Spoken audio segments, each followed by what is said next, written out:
so many just headline jokes.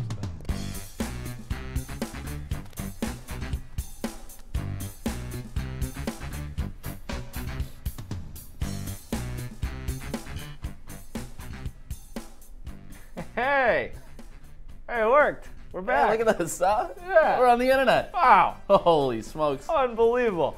Welcome back to NESN Around, NESN.com's sports podcast about nothing, but also about everything. I'm NESN.com's Mike Cole. That's Ricky Doyle. I am back. Yeah. It's great to have you back. From vacation. Big thanks to Casey McDonald who filled in for me last week. Apologies to anybody. She filled in admirably. Did a great job in your absence, but no, it's great to have you back. I missed you, Mike. It's good to. No, it's not good to be back. I'd rather be on the beach like I was last week. Yeah, how was your vacation? It was good. I went to the vineyard. It was good.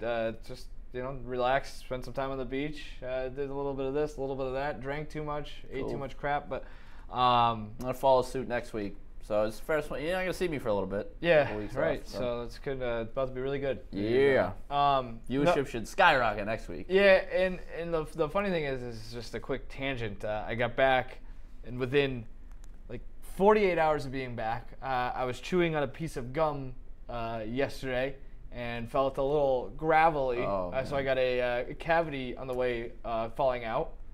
Not completely falling out. And correct me if I'm wrong, you have a little car issue as well. So. And this morning, I dropped my car off at the garage. 2 hours later, I drop it off. And the guy, I tell him what's wrong with it, and he goes, "It could just be like some vent. We'll look at it. Yeah. Fingers crossed." That's never And I tell the guy, I go, "I appreciate what you're doing right now, but you are so incorrect." Yeah.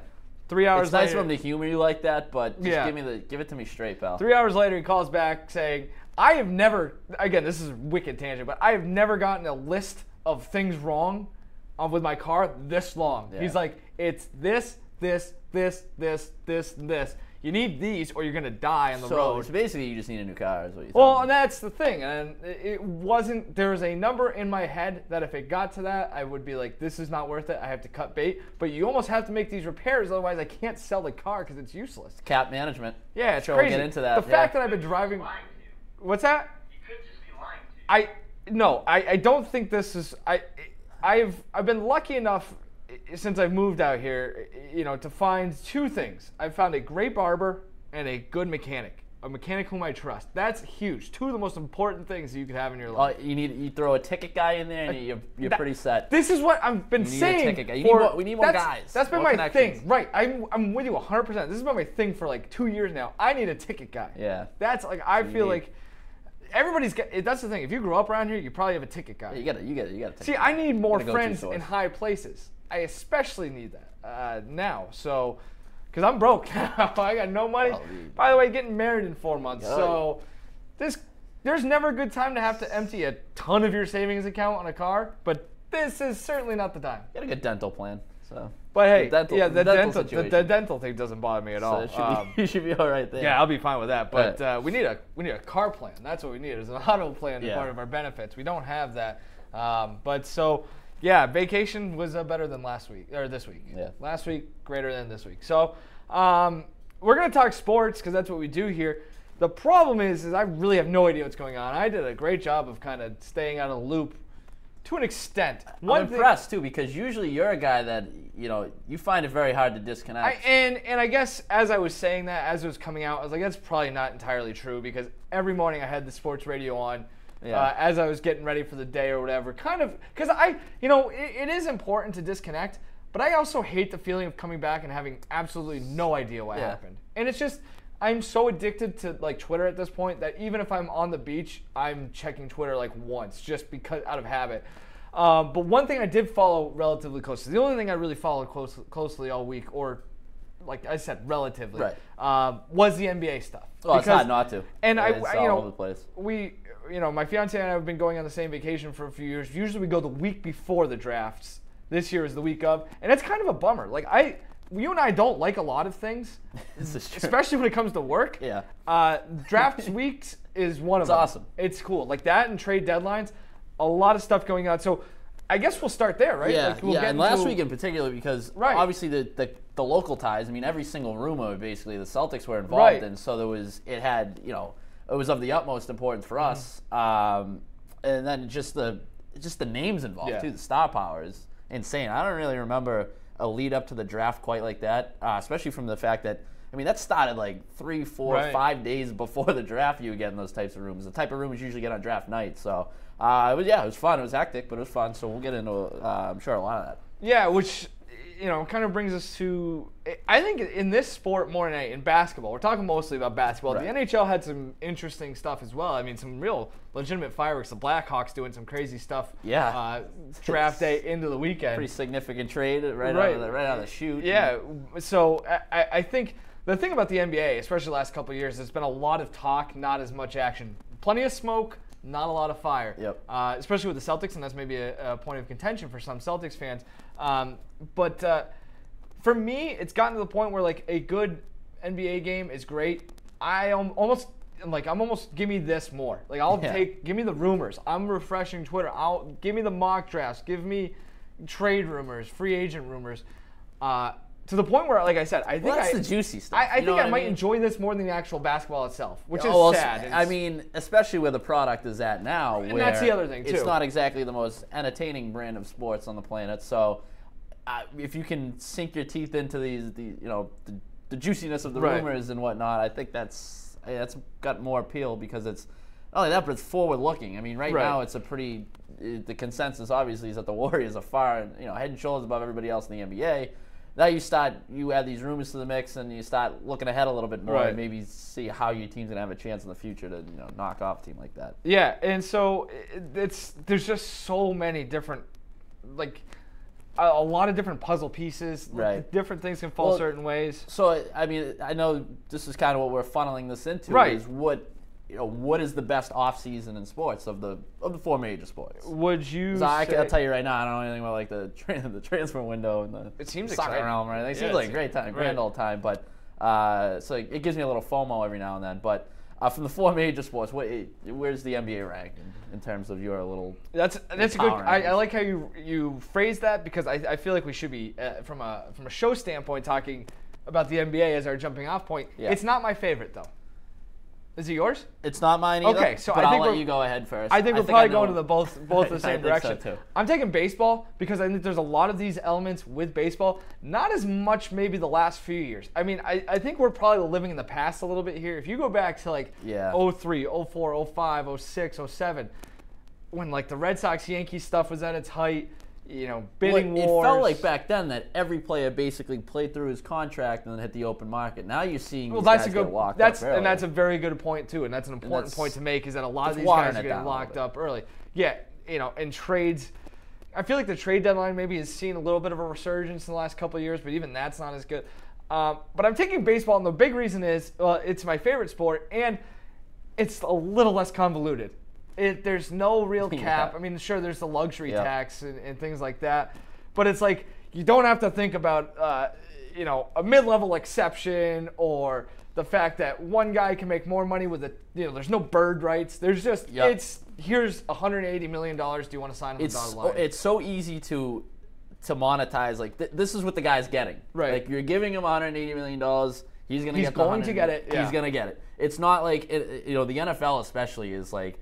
You give a guy a huge deal, but none of it's really guaranteed. It depends on obviously the caliber of player, but those contracts can look a lot more inflated than they actually are. Whereas baseball, you got a pretty good understanding of how much money you're shelling out for like various pieces over the course of the offseason. NFL free agency or whatever you want to call it, lame as hell. I don't get into it at all. Like the draft doesn't do it for me either. Too many layers. I'm a simpleton. Like I'm not smart enough. If you want to sit here and say in the comments like, oh, you guys just don't understand. Like, yeah, you're right. I don't care to dissect whether giving an offensive guard $80 million was a good deal. It's just I don't care, especially when he's only going to see $22 million of it. Right. Like, it just doesn't get me going. And I agree. I like the simplicity of the MLB offseason, but in a way that's this is kind of a reverse theory to that, I guess, is the fact that I like the idea of trading prospects. Yeah, that's I'm big on like trading guys that you're projecting out to see what they're going to be in the future. I mean, you do that a little bit in other sports, but for the most part, the NBA, you're trading. It's not like you're tapping into a farm system. You're basically trading maybe some younger assets, like from the Celtics standpoint. Maybe you're trading like a Jaylen Brown or somebody that you're still projecting out a lot, but isn't necessarily a prospect like in baseball where you're digging into low A for an 18-year-old left-hander who throws 105. So that's a little intriguing element to it. And that's the thing. We may have just contradicted ourselves a little bit by saying... That's what I mean. We're saying it's more simple. I'm trying to make it simple, but at the same time... As I'm thinking about it, I'm like, you know what? The franchise roster building aspect of baseball is insane. Where it's like these guys know... I mean, yeah, there are filler guys in the lower levels of the minor who are just, you have to field a team. But, like, more often than not, take it here in Boston, Dave Dombrowski knows prospect 38. Like, you know what I mean? He knows that guy's a commodity. That's insane to have that sort of. And maybe this might be the biggest thing for me when it comes to the MLB offseason is it's a slow burn, the flame. Right. You get the NFL in particular, like that day one is just insane. We're seeing it with the NBA, the July 1st to July 5th window, whatever it is. You're going to hear all the rumors, and it's a very short window when the big names start flying off the board. Baseball, I mean, that could last weeks, even months. Right. I mean, obviously the big draw is the winter meetings, but you start laying the groundwork at the GM meetings, and then even you get towards spring training, and there's been times where there's been pretty big names out there, just a week outside of camp. So I prefer because you don't know when you want a big deal or a big rumor is going to come along. So I like to draw it out a little bit. I do too. I like it. But I mean, there's I think the NBA does have the best drama. It's just the weirdest drama. I mean, you go back and look at the emoji thing like a couple of years ago. Well, one thing too is that in the NBA, what we've seen is it's such a star-driven league that the players are running this whole thing. One player could also change the complexion of a team's, a franchise's direction.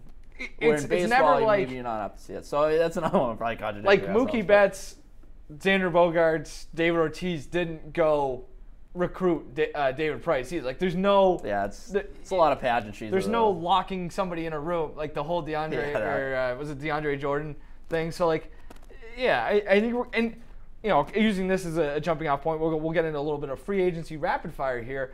I think there's a potential to have some zany stuff here if you look at the guys on this list, a few of them in particular.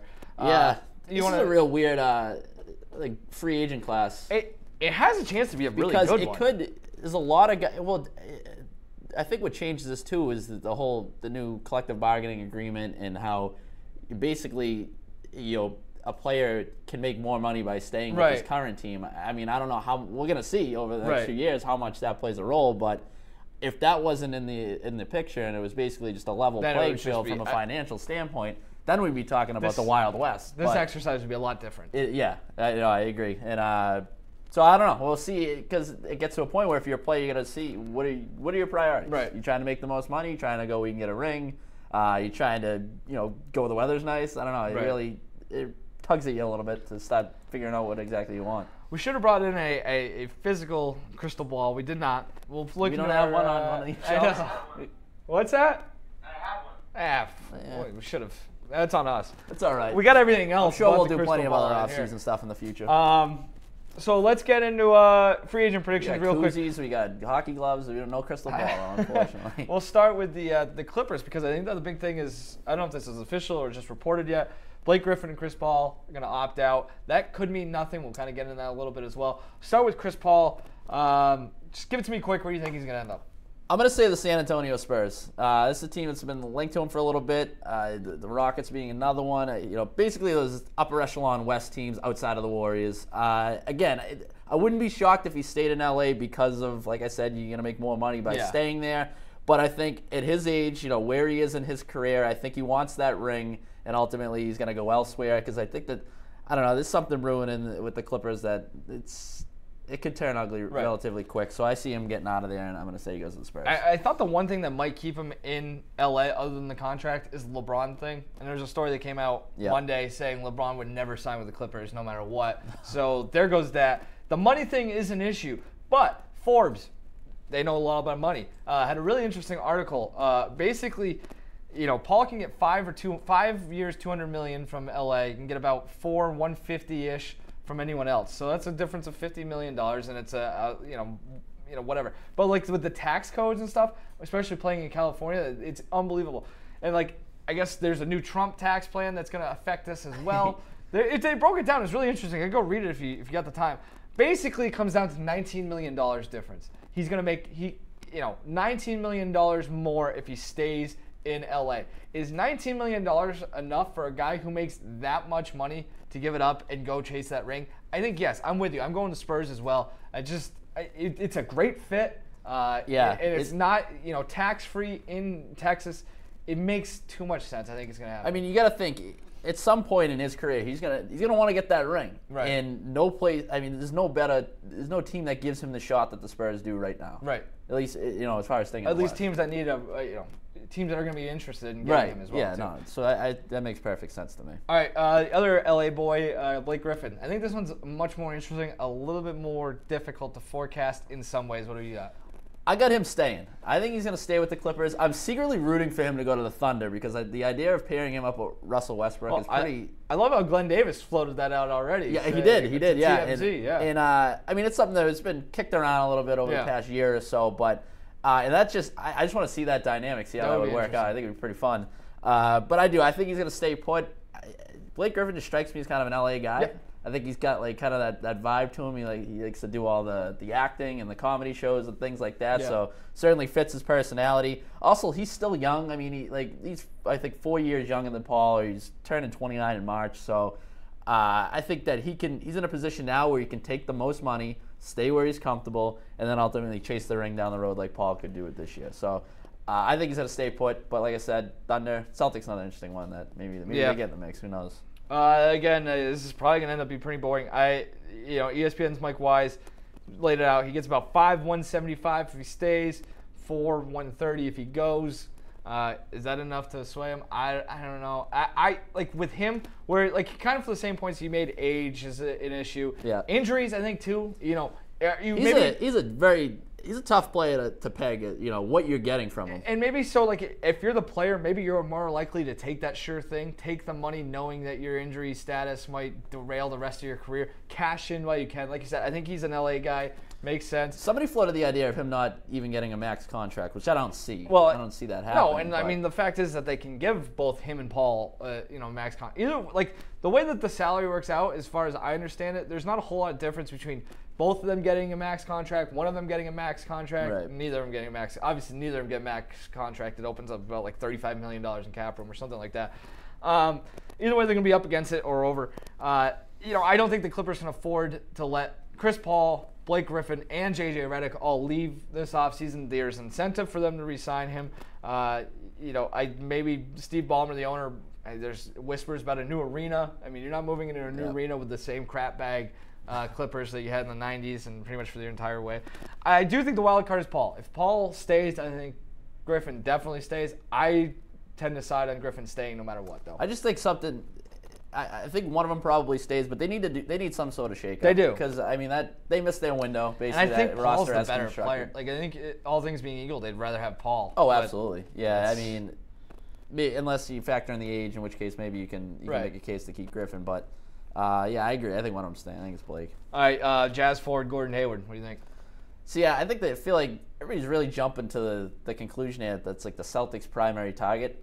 I wouldn't be shocked if he stayed. I think he might end up staying in Utah because I think that he just strikes me as somebody who might be comfortable in his current situation. Not only that, but that team's on the up and up. I mean, they overachieved, you could argue, this past season. Did so by not even really spending a lot of money. I think they had like the lowest total salaries in the league. He's making less. Now he's going to get that yeah, raise. So he's going to get the bump, but I think he's, they got some pieces around him. Rudy Gobert is absolute great. Stud. Yeah. So I don't know. They're building a little something out there. Maybe he's comfortable and he sticks around.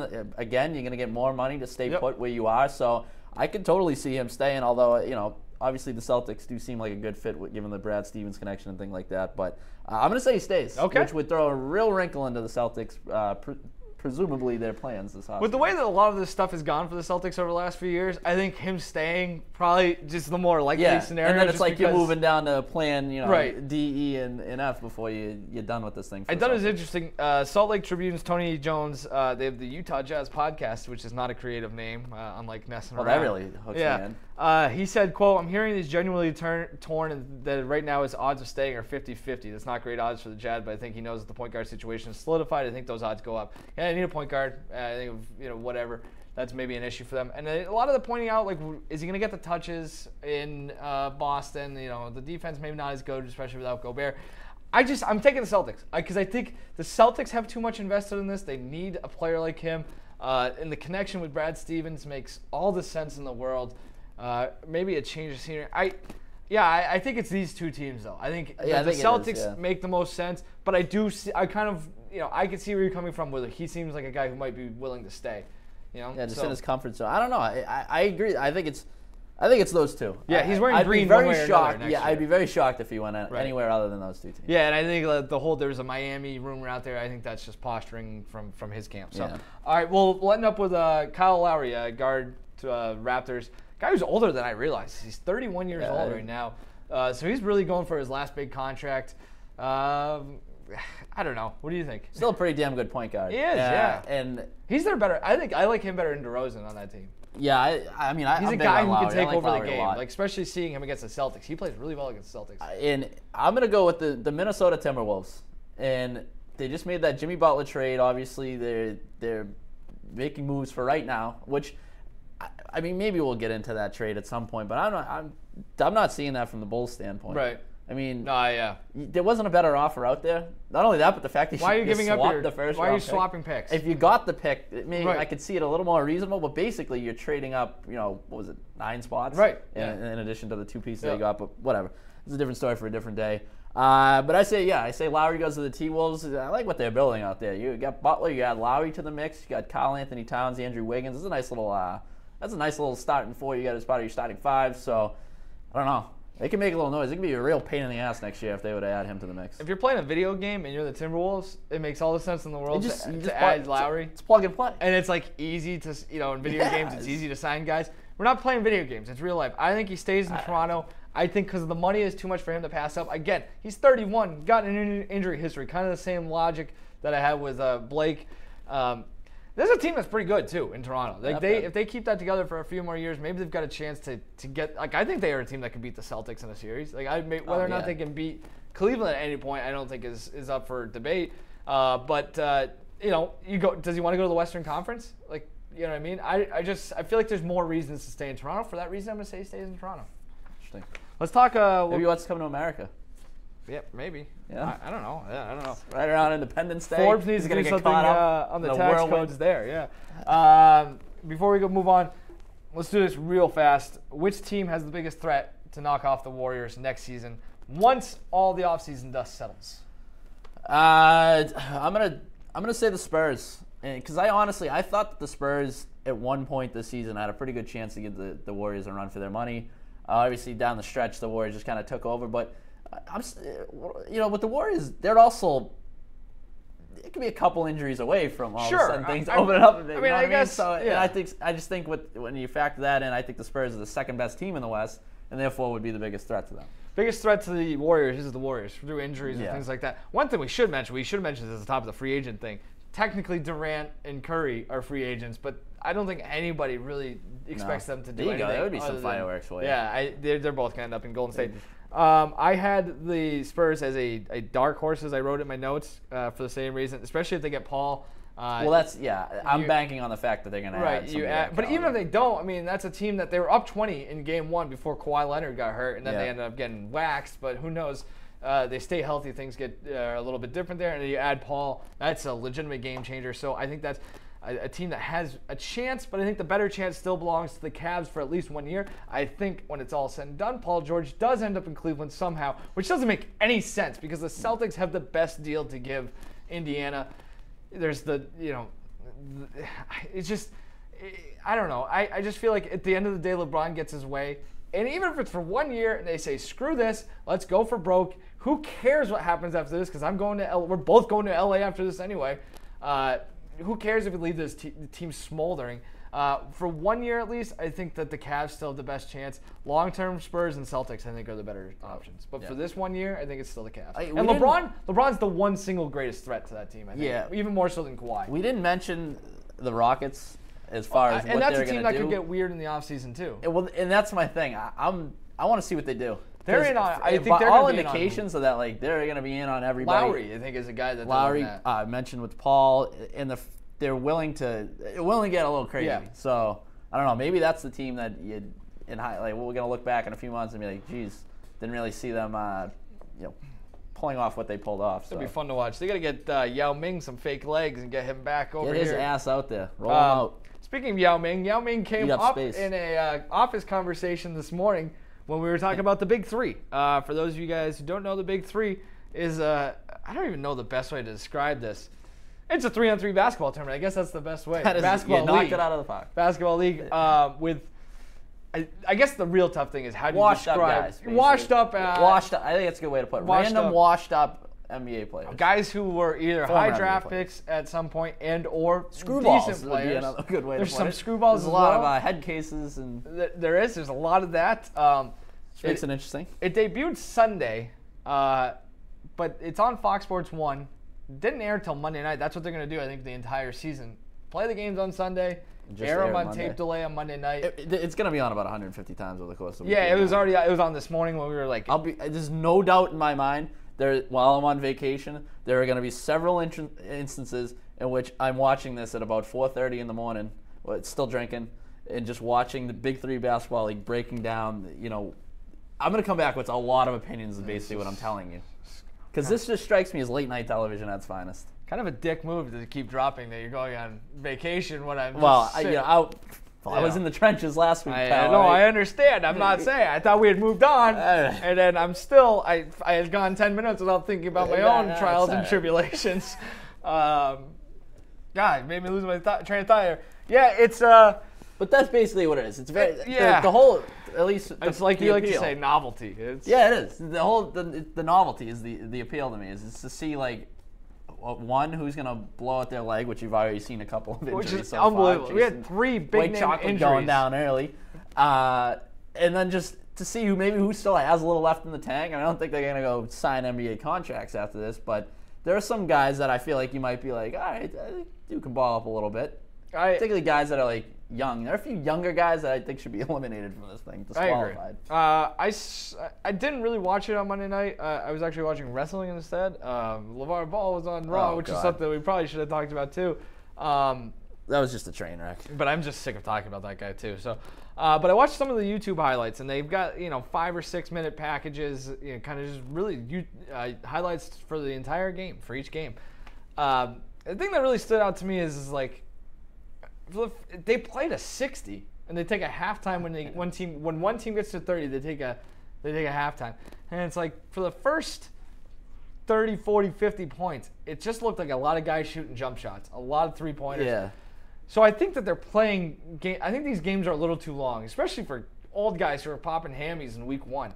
If they were literally playing like 3-on-3 to like 21, I think that would be fascinating, because like that's the thing that I noticed. Once it got down to the end of these games, these guys really started playing, and there's some competitive juices. This is like the ultimate. Flowing. It was pretty impressive, and it was entertaining for 5 or 6 minutes at the end of the game. So that's enough to keep me coming back, I guess. And I still think there's a chance you're gonna get a huge fight at some point. So I'm really in on that too. Well, yeah, because some of the guys that are in this, a lot of trash talking, a lot of hotheads, but. I find it fascinating, the whole start off really slow and then get to a certain point in the game where you turn it on a little bit, because that's like such a natural tendency in anything you really do. Yeah, you're right. It's like if you're at a cookout playing bag toss, and I'm not calling it cornhole. I'm sorry, I refuse to do it. I just don't like the cornhole terminology. I'm more of a bag toss guy. But you're playing at the beginning of the game, you're like, just screwing around, you're talking to like 8 different people over here, throwing your bag, going in the cooler. Then by the end of the game, once you realize how close the score is, you pick up the intensity a little bit and you're shooting to win. So that's basically what this is. It's glorified bag toss. Good point. Yeah, I think it's. I looked at it another way. It's kind of like the All-Star game. You kind of lollygag. Get to a point where you're like, I might as well try and win. Right. So interesting. I guess I'm intrigued at least for a couple of weeks. Well, here's my thing. I think that like it is intriguing on some levels. So, but I feel like the whole season thing is way too much. Yeah, I agree. Even though it is, once a week for what is it, like 10 weeks or something. Something like that. What they should do is they should expand it to more teams, and maybe that ultimately will be the end game. Like this is kind of an experiment to see how much interest it can generate. I don't think you're going to get them packing 15,000 in Barclays every Sunday like they did in week 1, but I think they should make it into expand the field and turn it into a one-day event annually, a tournament, maybe 16 teams or whatever. And maybe you get guys that are just retiring that kind of take notice of it, like a Paul Pierce or a Kevin Garnett. Screw it, throw Ray Allen in there if they can mend fences, get the big three back together. But some sort of, guys that have a little bit more of a name, just coming out of the NBA, and turn it into a tournament, just a tourney. I think that'd be fun. I don't know. Yeah, I wonder. Because I think it's a lot to ask of people to invest 10 weeks of their lives into watching these washed-up NBA players. I don't know. It just seems like a lot. Whereas you get a one-day affair out in Vegas or something, and let's just get wild and crazy and just see who has it. Yeah, I wonder if Ice Cube, who's I think behind the whole thing, right? I wonder if his main goal is to sell this to the NBA, because maybe that's something where the NBA gets some sort of Big 3 invitational. Yeah, right. Yeah. And they kind of do that. Let's get into this real quick. We're gonna make our own Big 3 expansion teams. This was tough to really come up with a way to phrase this. Yeah. We're just taking knuckleheads from the past. I picked guys from 97, 98, 99 draft, I think. It was basically, thereabouts. It was just putting together a random team. Right. Of guys oh yeah, I like that guy, but also that are somewhat talented. Yeah. Because we were going to do the old, the give you all-time Big 3, right. And then we were just this is going to be kind of lame because they're going to we had literally the same team. So now Jordan we basically were just all right, go out and assemble a random-ass Big 3 team and see what happens. So I don't know what you got. You want to start us off? Yeah, I'll start off. I got... you better not steal any of my guys. I got Antoine Walker was the first guy that came to mind because I think he's a guy... him. We did our due diligence. Yeah, he's a guy who I think you could talk a little trash. He's also a guy who's got some versatility. He's not afraid to handle the ball, certainly not afraid to take the three. Right. We go to Las Vegas, got to keep him away from the tables, but other than that, I think he's a good pick. A little versatility. I think that's the big thing. You like versatility here. I didn't draft a big man. I'll say that right away. So I agree with you. I don't think I'm probably gonna get we get waxed by the bigger teams, whatever. Also gonna go with Mateen Cleaves, a guy who I loved in the NCAA tournament, had a decent enough NBA career, had some legal troubles that I didn't realize before I wrote this down, so I'm sticking with it despite his legal troubles. Maybe he beats that, maybe he doesn't. Probably not a great call on my part to take him. Setback for a major comeback. I guess so. Don't want to make light of it, especially given the nature of the crime or the alleged crime. But, hey, he figures it out. He's got a spot in my Big 3 team. I also like Juan Dixon. I picked a lot of great college players. Yeah, here. This is an awesome college Grew up in the 90s. This is a team that I like these Maryland teams from the 90s. Juan Dixon always... you could have taken Steve Blake from those teams as well. These were some real badass teams. Chris Wilcox, right? Oh, what's he up to? Geez, you could go Blake, Dixon, and Wilcox. Yeah, that'd be a good team. That's what I want if it ever gets to a point where it's the tournament. Right. Have some sort of theme. Which actually I got a little bit of a that's theme. That's the basketball tournament, TBT. It's a lot of that. It's a 64 team. Whether it's former teammates, right. Alumni from certain. That's the thing. schools, a lot of those teams are they're all guys from the same school. Right. So yeah, I think that's it. I don't know. The guy I thought of was Trajan Langdon and just have him sit at the 4-point thing and just shoot. But no, I'm going with Walker, Cleaves, and Dixon. Those are my 3. I like it. So I mentioned the theme, and we actually my squad's got a little bit of a theme to it. So Kobe Bryant, as you might recall, you can't take Kobe. No, I'm not taking him. 13th pick in the 1996 NBA draft. I was just watching the 96 draft yesterday, so this is great draft. I'm gonna take the next 3 players after Kobe Bryant. I think you should have taken the 3 before. You could have got Vitaly Potapenko. He's in there. Believe me, we did our homework on character problems, character flaws. So we're going 14, 15, 16. Right. We got Peja Stojakovic. I know he's got a little. I believe he has a job at the Kings right now, but that doesn't matter. A guy can shoot the lights out. I need guys that can hit 4-pointers. I got the 4-point shot. You stick Peja out there. Don't do anything else. Doesn't even have to move. He can go Uncle Jesse from Full House. Just feed him the rock. That's your sweet spot. Do what you got to do. Number 15, Steve Nash. This Steve Nash kind of falls into the category. He's almost too good, but... Yeah, exactly. I want winners. I want to win. Are there any Hall of Famers in this tournament right now, or in this league? No, but there's some good former. This is a former All-Star. He's a Hall of Famer. He's one of the best. Oh, that's good. Yeah, you're right. He's actually in the Hall of Fame. So there you go. There's a point guard battle for the ages. He sucked in the first week, by the way. That's why Steve Nash is gonna. But maybe Nash my should be thing with good. Nash too Nash is should be good. he's a good distributor, but he can also shoot the lights out. I need, like you said, a lot of it's jump shots. I need guys that can shoot. And in that same vein, number 16 of that draft, Tony Delk, Celtics legend. Tony Delk, we're gonna get him in here. I'm not sure what he's up to, but Tony Delk. That trade with the Suns, like him and Rodney Rogers. Yeah, great hell trade. yeah. I have a soft spot for that team. Yeah, J.R. me too. Bremer That was and one of my favorite sports teams. So yeah, and then if we wanted a reserve, we were eyeing, number 17, Jermaine O'Neal, but he's already the team captain of Tri-State. That's the other thing. I meant to mention that. Like the first 3 guys I thought of were already in the league. I was like Steven Jackson, Jermaine O'Neal. Combing over the roster, I'm like, I really hamstrung here. Yeah. So I got that. So I got Nash, Delk, and Stojakovic. My 3 very random collection of characters. Also like from that same 96 draft, if it didn't disrupt my sequence theme, like Stephon Marbury, because maybe he can provide the shoes for the event. Provide the footwear for our team. You can always go, it'd be a good one, Latrell Sprewell. But he could be playing in like Beijing or something. Wasn't he playing in Beijing a couple years ago? He's a legend in China. It's yeah, so he's probably playing overseas. Yeah, neither of our teams will play a whole lot of defense, but it'd be fun. All right, who's going to win the championship? Big 3. Oh, man, I was looking at these rosters earlier. I don't even have it pulled up anymore, so I don't know exactly who's on these teams. But I think it was the power that I was looking at there, like Katino Mobley, Corey Maggette, a lot of old Clippers. Yeah. Guys that are already hurt. Moochie Norris, I think, might have been on that. Deshaun Stevenson. Deshaun Stevenson was impressive. He looked good. He looked good from what I saw. Yeah. So I think that team has some staying power. I think you're going to see them at the end of the year. Clyde Drexler. I'm taking the Ghost Ballers, the Mike Bibby team. Mike Bibby shooting from all over the place. They lost, but I like that team. A lot of real recognizable players. Mike Bibby, Ricky Davis, Mo Evans, Marcus Banks, Ivan Johnson, and Joe Smith's a reserve. Marcus Banks. He strikes me as got to be good in this. Yeah, really right. Shifty. Right. Still relatively young. This is a relatively young roster as well, so yeah. All right, let's get to the fun stuff. So what is that? Ghost Ballers and Power? We're going to... Yeah. Those are the 2? Okay. Clip off this segment. Yeah, go to Vegas. We can revisit this. Well, how about that? We didn't even get into that. The Ice Cube having the venue, the T-Mobile Arena for the same day as Mayweather-McGregor. Like when they do the 30 for 30 on this league, that's going to be like the brilliant stroke. I want to know like the backdoor like negotiations to get that venue, and also I just think that weekend's going to just be a complete and it's going to be wild. There might be some guys hung over for that championship game. I don't want to give away free advice. Especially to I guess you would call us a rival. Fox had any brains, they're making a documentary of that whole weekend. Oh, yeah. Just behind the scenes, reality show, whatever, 24/7 type of thing. I'm not sure when exactly, like what time of day the championship is, but you pack the house for that, and then everybody floats over to Mayweather-McGregor, and you got yourself a day. There'll be a lot of booze spilled and a lot of money wasted. Yep. Sounds like a fun time. Good, just disgusting debauchery is what that's going to be. Which is speaking of disgusting debauchery, viral breakdown. We'll get into this. We got 2 things this week. Both We're double dipping. Entertaining. Let's start with the UFC on Sunday night. Was it Sunday night? I don't know do you know the name off the top of your head? I really should have looked this up.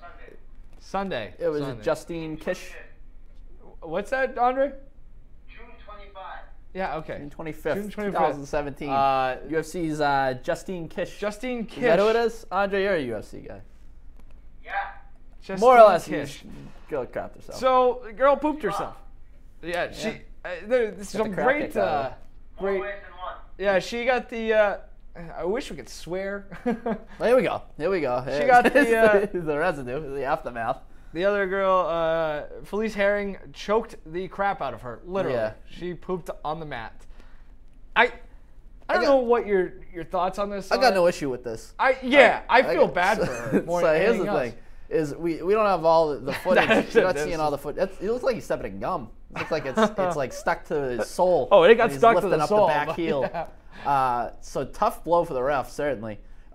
I would prefer to be the crapper than the crapped on. That's it. It's better to be pissed off than pissed on. So I would certainly own up to it like our good friend Justine here. I enjoyed her the tweet that we just put up on the things. Yeah, she held herself accountable. You know what happens? But really, like when you see the actual footage, like the chokehold that squeezes the crap out of her, Like, it's easy to understand how that could possibly happen. Like, It's like one of those old I toys was where clenching you, like, the cheeks just watching it. you ever see those toys where the like rubber, you squeeze Yeah, them the and then it keychains. pops out? Yeah, you get them at like the gas station, the cow keychain. Yeah, the cow. Yeah, exactly. She turned her into a cow keychain. Only this wasn't going back in. This is just an explosion of. I'm surprised it doesn't happen more often. I don't know what like the pre-fight diet looks like or whatever. How It's a weight good you're- prop bet. You know, Yeah, what are the chances that somebody is gonna defecate in the octagon? You probably get like 100 to 1 on I would think somebody yeah. poops himself. Yeah.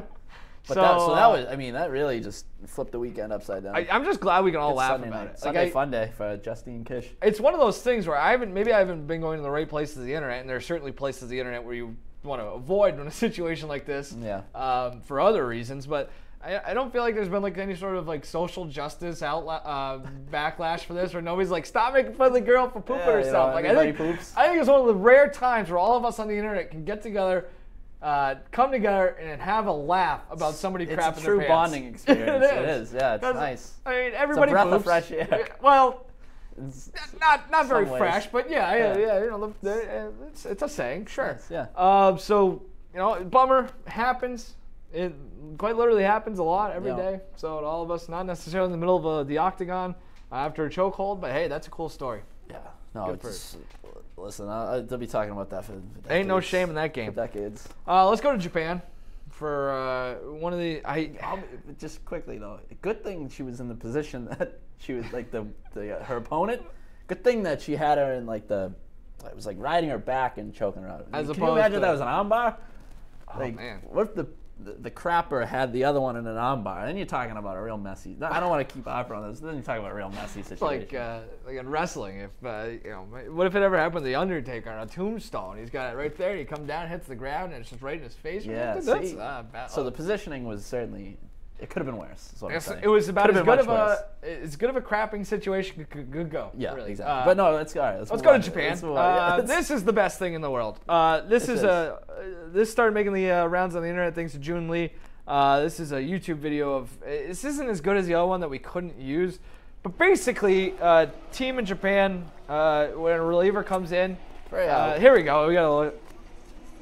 It comes in on a convertible. Yeah. And the guy that they did it with, I think it was Yamahasi or something. You got to think the grounds crew, whoever's in charge of the grounds crew out there is pulling his hair out. Yeah, I was gonna say, that's one thing I meant to look into. Is that real grass? I'm not sure if it is. But the one thing I really liked is when they bring the closer in, everybody gets up and they're going nuts and they're singing it's insane. Zombie Nation, like the Bruins goal song, and it just crescendos with this guy rolling through. They got some awesome stuff going on over in Japan. It's like a bullpen car. I mean, quite literally, it's a bullpen car, but better. Like, there's something about the optics of like the bullpen is under the stands, so you have to kind of like walk down a tunnel to get into the car. It's like and then knocking the car on drives Bill out. Goldberg's door to Right, like come yeah. get him. And It's got a lot of that to it. It's like, yeah, it's like got like it's kind of like propped up in the back, like you can see Yeah. just him like riding in the whole way. It's like it's like popped out of the car, so he looks like the it's Toys weird. R Us giraffe, right. like those old. Yeah, it looks like vehicles. Jeff the Giraffe from the Barbie car. It's a great combination of like the 70s, 80s bullpen car and like a wrestling entrance. And just I love it. I think Steve Nebraska from the Scouts. That works carrying too. him in the little league in Mexico. All of that. I love it all. I think, you know, Major League Baseball probably could use something like that. Japan gets after it. I mean, They do. It looks like fun. We were just talking about it, I think it was like a week or two ago. We were just screwing around on the internet. One of the places that we were kicking around on the internet, like what they do with their wrestling promotions, how they just have like the most wacky matches and crap in the world. I mean, they're wrestling in the middle of the Tokyo Dome. Yeah. So like Like, on the baseball field. like you got to tag the base. So a lot of weird stuff going on over there, and I'm all about it. I'm all about just mixing it up. Need more of that. I love it. All right, we're just about done here. We don't have really a show and tell, but you and I kind of were on the same page with the show and tell here. Yeah. So I Basically, I just didn't bring an item, so I didn't do my homework. I printed out a picture of Jerry Seinfeld with the aptly titled Jerry Seinfeld next to his name. He's a comedian. He's also a guy who's on a TV show. He is a quadrillionaire, noted New York Mets fan, correct? New Yorker, rides around in cars with coffee. We all know. Everybody knows him. Cody Bellinger doesn't know. No. Los Angeles Dodgers slugger taking the world by storm has no idea who Jerry Seinfeld is. Is that possible? So, like, does that make any sense? It's a little surprising that he doesn't know who Jerry Seinfeld is because, you and I know who he is, and as you alluded to, a lot of people know who he is. But I don't have an issue with him not knowing who he is, and the fact that, like, there are people that, like, just giving him playful, guff or whatever, like, just screwing around with them. But it's the classic case of, like, being at a function with a bunch of old people and them mentioning a name and you not knowing, and they're like, "Can you get a load of this guy?" So I feel his pain a little bit. Sure. I don't think it's a huge deal. And also, Seinfeld, very overrated TV show. Not gonna get any disagreement from me. I'm not a big fan either. So there you go, Cody. A young kid from Arizona, I get it. No, not necessarily. It's a little weird, but whatever. That's messing around. Jerry Seinfeld approved. We think. We might be back next week. I'm not sure. Depends how this goes. You won't, because you're going to be on vacation, as I've heard. So I'm not saying anything. Enjoy that. Maybe somebody will be back next week. I don't know. We'll see. Thanks for joining us, and we'll catch you next time.